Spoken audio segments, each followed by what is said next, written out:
তো hello guys, আমি সবিতা। আমার সবিতা লাইফ স্টোরি চ্যানেলে তোমাদের সকলকে স্বাগত। তো এখন বাজে ঘুরতে দুপুরে একটা। তো আমি রান্নাবান্না কমপ্লিট করে নিয়েছি। তো সকালে আজ বেশি কিছু দেখাতে পারলাম না, ব্লগটাও স্টার্ট করছি দেরি করে।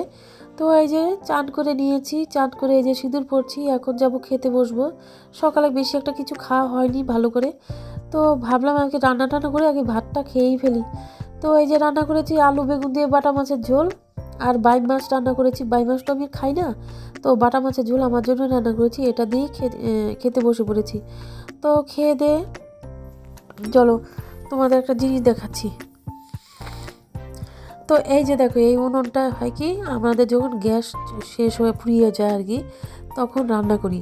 তো আমাদের এখানে তো এমন বৃষ্টি হচ্ছে, তো বৃষ্টির ছাটে আর কি, বৃষ্টির জলে জলে একদম উনুন ভিজে গেছে। তো আজকে সারাদিন এই উনুনের পিছনে লেগেছি। তো পাতা টাতা যা যা আছে এটা দিয়ে উনুনটা শুকিয়েছি, পাতা উনুন আর কি, জলে পাতা জ্বালিয়ে।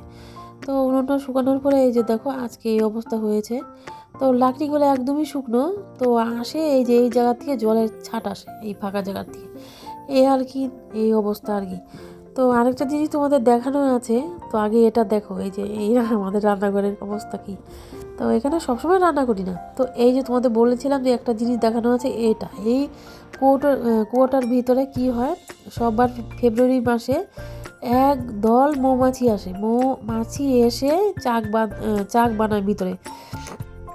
সেই চাকের মধ্যে এমন মধু হয়, তো কুয়ার ভিতরে একদম কুয়ার জলও নষ্ট হয়ে যায়, জলও তো খেতে পারি না। আর মোটর আছে, মোটরের ভিতরে, পাইপের ভিতরে কুয়ারে যে মৌমাছির মধুগুলো যায়, এই আর কি। প্রতি বছর এমন ভুগি বলার মতো নয়। তো এই যে দেখো আমাদের বাড়ির তুলসী গাছটা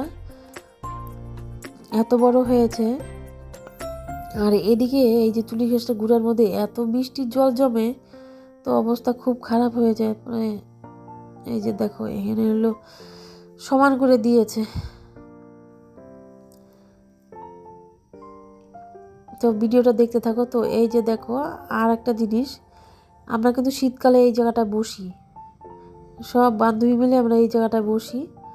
আর এই সাজনা গাছে, এত বড় সাজনা গাছ দেখো, প্রচুর সাজনা হয়, কিন্তু ঝড়ে এমন করেছে, একদম খুব খারাপ অবস্থা। গাছ ডলে মুচড়ে ভেঙে ফেলেছে একেবারে ঝড়ে। আর এই উত্তরবঙ্গে এখন আর বৃষ্টি আর ঝড় যাওয়ার কোনো নামই নেই। ঠান্ডা তো প্রচুর ঠান্ডা, লেপও গায়ে দিয়ে এবার ফ্যানও চালাই, এই কী অবস্থা শুরু হয়ে গেছে। তো এই যে দেখো জঙ্গলের কারণে এখানে বুঝতেও পারি না। আবার শীতকালে আবার ঠিক হয়ে যাবে, শীতকালে জঙ্গল টঙ্গল আর থাকবে না। তো এই আর কি চলছে, এই শীত, এই গরম, এই ঠান্ডা। তারপরে দেখো আমার এক কাকির বাড়িতে গেলাম। আমি মাঝে মাঝে এই কাকির বাড়িতে যাই, ভিডিও বানাই। তো ওদের বাড়িতে শিব মন্দির আছে। তো কাকির একটা ছেলে আছে, ও পুজো দেয়। তো আমাকে আবার কাকিকে কি ডাকে, কাকি না সরি, বৌদি ডাকে। তো ও দেখো খুব সুন্দর করে পুজো দেয়, রোজ দিন সুন্দর করে পুজো দেয়। তারপরে এই যে দেখো কাকি একটা যে কচু গাছ লাগিয়েছে, দুটো গাছ, আর একটা গাছও আছে। তো এই কচু গাছের হয় কি, পাতাগুলো খেতে খুব ভালো লাগে। এর কচু গাছের পাতাও টেস্ট, ডাঁটাগুলোও টেস্ট। ডাঁটাগুলো একটু শক্ত শক্ত থাকে ঠিকই, তো ভাজা খাওয়া যায়। দুটো গাছ লাগিয়েছে, এর দুধ কচুর পাতা বলে। তো আমিও খেয়েছি। তো ভিডিওটা আর বেশি বড় করলাম না, তোমরা দেখতে থাকো, দেখলে একটু কষ্ট করে দেখো। তো সুস্থ থাকো, ভালো থাকো, পরে ভিডিওর জন্য তৈরি থাকো। টাটা।